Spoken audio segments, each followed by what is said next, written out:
Et la famille, c'est Daf Débrief. Aujourd'hui, on va parler d'un sujet qui fâche, le Ballon d'Or. Un sujet qui est souvent très controversé. Dans le monde du football, les gens parlent du Ballon d'Or, les gens parlent de beaucoup de choses.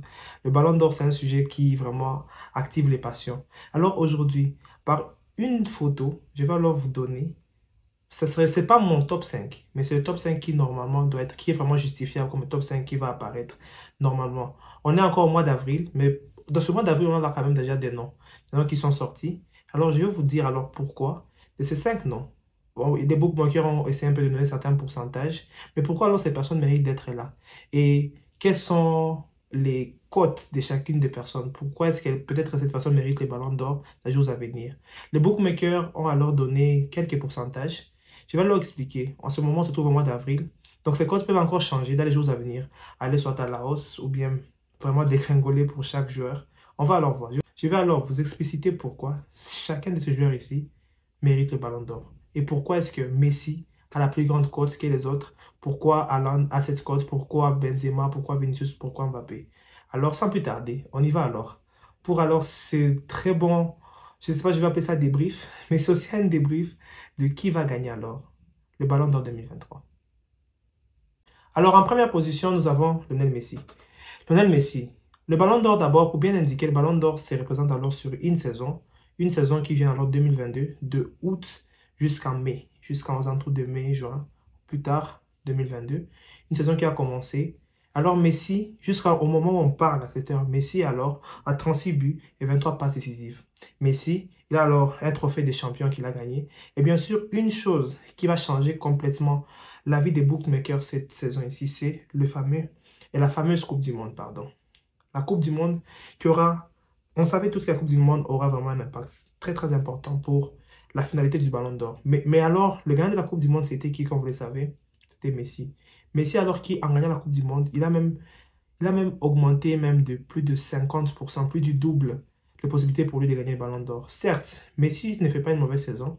Au PSG, Messi, quand même, vous voyez, il y a quand même des buts. Il ne va pas me dire Messi n'a pas marqué que 7 buts. Donc, sur les 36 buts, il a au moins 29 buts qu'il a marqué au PSG.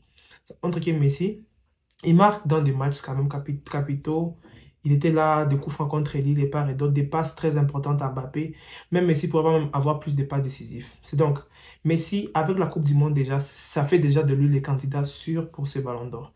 Un candidat vraiment qui, je pense, pourra l'avoir. Pourra vraiment l'avoir, ce Ballon d'Or.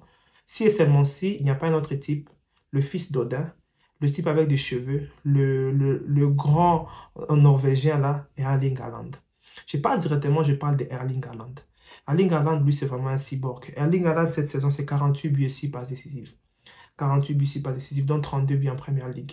Dans une semaine, 2 semaines, là, vous allez entendre qu'Erling Haaland, il a battu le record de nombre de buts marqués en une saison de première ligue. Il ne reste plus que 2. Haaland, la semaine prochaine, il va marquer ça. Moi, j'ai pas de problème. J'ai pas peur pour lui, j'ai pas de problème avec lui. Personnellement, je ne vais pas vous mentir. Voir Haaland gagner les ballons d'or, moi, ça me ferait plaisir. C'est un type qui joue son football. Il joue juste son football, en fait. De deux, il n'a pas de problèmes extrasportifs. Il est là, il nous envoie des messages quand il boit le lait et tout ça. Pour lui, Haaland, lui, n'a pas de problème. Il joue son football. Il vient nous mettre des reprises de volets extraordinaires, des passes qui viennent en l'air, lui récupère. Donc, tu mets un ballon là, jusque même à Jupiter. Haaland, son pied va arriver là-bas. Donc, vraiment, Haaland, lui, c'est la seule, je ne vais pas vous mentir, c'est la seule personne pour moi qui peut titiller Messi. Et s'il arrive à gagner la Ligue des Champions, la Première Ligue, et pourquoi pas le soulier d'or, vraiment, Haaland, puis je pense même la FA Cup, si je me trompe pas, vous allez me dire en commentaire, si Haaland arrive à remporter ces 3 trophées-là, soulier d'or, pourquoi pas gagner le ballon d'or? Je serais fier. Parce que là alors, ça va mettre la pression sur d'autres personnes. Alors, la troisième personne, c'est Karim Benzema. Karim Benzema, c'est le tenant du titre du ballon d'or. Déjà, si tu es tenant du titre, tu es d'abord quand même, tu seras quand même bien dans tout ce qui se passe. Tu seras quand même une personne qui est toujours considérée comme un très bon joueur. C'est lui le tenant du titre du ballon d'or. Et malgré tout, il fait aussi une très bonne saison. Karim Benzema, c'est quand même un trophée en UEFA, en Super Coupe d'Europe, mais aussi un trophée de Coupe du Monde de club. Karim Benzema, quand même, c'est quand même aux alentours de 26 buts et 6 passes décisives en Liga et en toute compétition confondue. Vous connaissez tous Ramadan Karim. C'est en train de mettre des triplés au hasard. Il a mis au Barça des triplés et tout ça. Karim Benzema, il a fait une mauvaise saison, mais il est quand même à 14 buts en Liga. Vous sentez ça, il n'était pas absent, mais il a quand même 14 buts en Liga. Donc ça reste vraiment un candidat pour le Ballon d'Or. Mais je pense que ça ne sera pas vraiment suffisant. Certes, s'il gagne la Champions League, oui, mais ça ne sera pas suffisant pour détrôner Messi. Vraiment, ça c'est pour moi. Ça ne sera pas vraiment très suffisant. Alors en quatrième position, nous avons Kylian Mbappé. Kylian Mbappé, le paramètre de Kylian Mbappé, c'est triplé en Coupe du Monde, en finale de Coupe du Monde. Mais aussi, quand même, Kylian Mbappé, il a 43 buts et 12 passes décisives. Quand même 43 buts. Mais une chose qui me freine, c'est que je ne vois pas Mbappé gagner cette Coupe du Monde parce que déjà, même des bookmakers, sa cote va redescendre. Vraiment, va vraiment beaucoup redescendre parce qu'il ne resterait plus que la Liga. Que la Liga. Et ça, vraiment, ça va jouer vraiment négativement pour Kylian Mbappé. Maintenant, à part tout cela, Kylian Mbappé, il a maintenant 25 ans. Il est considéré comme l'enfant prodige. Mais Messi, à son âge, il avait déjà 3 ballons d'or. So, vraiment, pour Mbappé, ça semble vraiment mal. On ne sait pas ce qui va se passer. Mais bon, voyons, espérons encore, mais pour cette saison, non. Cette saison, vraiment, non. Et aussi, Mbappé a beaucoup de choses extra-sportives. Souvent, les ballons d'or, ça ne demande pas ça. C'est pour ça que je vous dis, Haaland, s'il gagne le ballon d'or, je serais content comme peux être content pour une personne comme Messi. Comme j'ai été content pour Benzema. Parce que l'arrogance dans le football, souvent, ça mène nulle part. Quand il y a beaucoup d'arrogance, tu commences à avoir des problèmes extra-sportifs. C'est même avec Benzema. Il a gagné son ballon d'or, mais après, la France le néglige en Coupe du Monde. Il y a beaucoup de choses. Ce ballon d'or ici, il y a vraiment beaucoup de choses. Alors, en dernière position, pour moi, je pense pour moi, il va faire partie à la fin du top 3. Vinicius Junior. Ce type, c'est un autre petit TGV. Donc, technicien, rapidité, tout ça, Vinicius Junior, c'est high class. Vinicius Junior qui, cette saison, il tourne quand même à 20 buts et 20 passes décisives. C'est ce qu'on appelle souvent du 22. Donc, on appelle souvent ça basket. Je pense que c'est double-double. Donc, il fait du 20-20. Vinicius Junior, c'est excellent cette saison. Il marque, il fait des passes décisives. Il est là, il est rapide. Il met des Alexander Arnold dans la poche. Il tue des James. Chris James, là, il l'a presque tué. Donc, voyons voir. Tout ceci va se cautionner par ce qui va se passer. Bien sûr, tous les joueurs du Real, on va voir ce qu'ils vont faire en Champions League, mais aussi peut-être aussi en Liga. Ils ont aussi la Coupe du Roi. J'ai oublié de le mentionner pour Benzema. Il y a aussi la Coupe du Roi qui est encore là. Ils vont jouer la finale.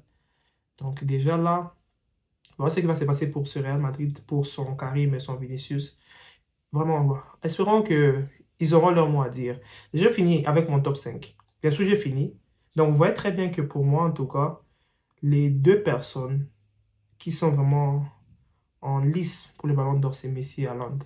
Et ces deux personnes, moi, ils vont vraiment nous régaler. Parce qu'Haaland, il est en mode cyborg. Hein? Il est en mode Odin. Tu vois un peu ça. C'est vraiment le dieu mythologique, là, vraiment Haaland. C'est autre chose. Bien sûr, j'ai quelques outsiders dont je me suis dit, je vais un peu vous en parler. Trois bien principalement, dont j'ai un peu noté ici. Il y a d'abord Osimhen, Kvaratskhelia et bien sûr Kevin De Bruyne. Osimhen, c'est 26 buts. 26 buts et 5 passes décisives. Kvaratskhelia, c'est 16 buts et 15 passes décisives quand même. Et Kevin De Bruyne, c'est 16 buts et 26 passes décisives. Pour lui, les passes, vous savez, Kevin De Bruyne, Haaland. Donc, c'est une qualité là. On sait toujours de quoi Kevin De Bruyne. Il sera dans le top 10, bien sûr. On sait qu'il sera là. Et en plus, il gagne la Champions League. Pourquoi même pas être dans le top 3? Hey, vous allez voir des choses, vous serez étonné. Le ballon d'or, c'est quelque chose qui est sceptique et ça amène beaucoup de contrariétés. Si les gens se disent des mauvaises choses à cause du ballon d'or. Donc, ce ballon d'or ici, c'est vraiment épique. Nous sommes en avril. Nous sommes encore en avril. Je ferai une autre vidéo pour un peu actualiser, pour voir si j'avais raison. Pour voir vraiment si ce que j'ai dit était vrai. Alors, dites-moi en commentaire pour vous, quel est votre top 3 du ballon d'or? Quelles sont les personnes que vous voyez seront vraiment là lorsqu'on va remettre les ballons d'or? Si pas au mois d'octobre, novembre, je ne sais pas trop. Ça sera quand? Je dois vérifier. Mais alors, sans plus tarder, merci d'avoir suivi la vidéo. N'oubliez pas de vous abonner et ciao la famille.